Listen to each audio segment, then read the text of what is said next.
आपकी वसातत से मैं एक और चीज़ क्लैरिफाई करना चाहता हूँ कि बहुत सारे लोग हमें ये कहते हैं कि जी हमारा जो टैरिफ है बढ़ाया गया है और जो बिल हमारा पहले 690 आता था वो 1800 हुआ है, 1300 हुआ है। तो हम उन्हें ये बताना चाहते हैं कि नॉन मीटर्ड एरियाज़ में सिर्फ 15% की टैरिफ हाइक हुई है विद इफेक्ट फ्रॉम 1 दिसंबर।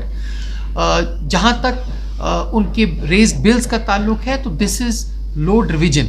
कोई कंज्यूमर 0.75 किलोवाट के लोड पे है, उसका लोड हमने रिवाइज किया है, एक्चुअल कंजम्पशन के मुकाबले में वो फिर भी बहुत कम है, लेकिन हमने लोड्स को रिवाइज किया है keeping in view their added consumption of energy units. और ये कंटिन्यूअस प्रोसेस है। कोशिश हमारी ये है कि जितने शख्स जो भी लोड इस्तेमाल कर रहे हैं उसी हिसाब से उनका लोड रिवीजन हो। तो हमें उम्मीद है कि जो हमारे कंज्यूमर्स हैं, 11.5 लाख कंज्यूमर्स हैं, जिसमें इंडस्ट्रियल, कमर्शियल और डोमेस्टिक कंज्यूमर्स आते हैं, ये अपने पेंडिंग एरियाज जो हैं वो क्लियर करेंगे। Otherwise the KPDCL will be left with no option but to disconnect.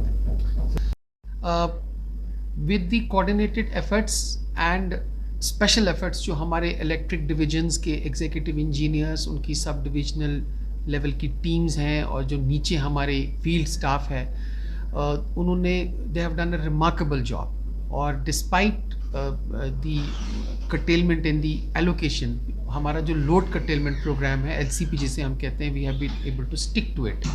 और पिछले कम से कम 2 महीनों में हमने डिस्ट्रेस कट का इम्पैक्ट नहीं होने दिया है, जो ग्रिड लेवल पे लगते हैं, जिसे हम SLDC कट्स कहते हैं।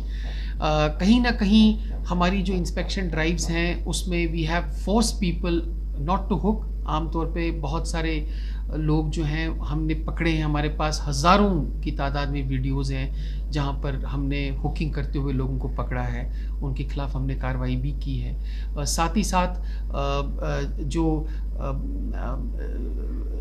हमारी जो कोऑर्डिनेटेड एफर्ट्स की वजह से जो हमने एक इंसेंटिव बेस्ड स्कीम शुरू की है, जिसमें हमने 33 अपने जो फीडर्स हैं उनको 24/7 किया है। हमें उम्मीद है कि नेक्स्ट मीटिंग में इसमें और फीडर्स ऐड होंगे ताकि हम इसको 50 के आसपास ले जाएं। इन सब्सिक्वेंट टाइम्स में हमारी कोशिश होगी कि पहले हम 100 फीडर्स को 24/7 करें ताकि हम इंसेंटिवाइज करें। जिन फीडर्स पे लॉसेस कम होंगे उन फीडर्स को 24/7 बिजली के लिए कंसिडर किया जाएगा।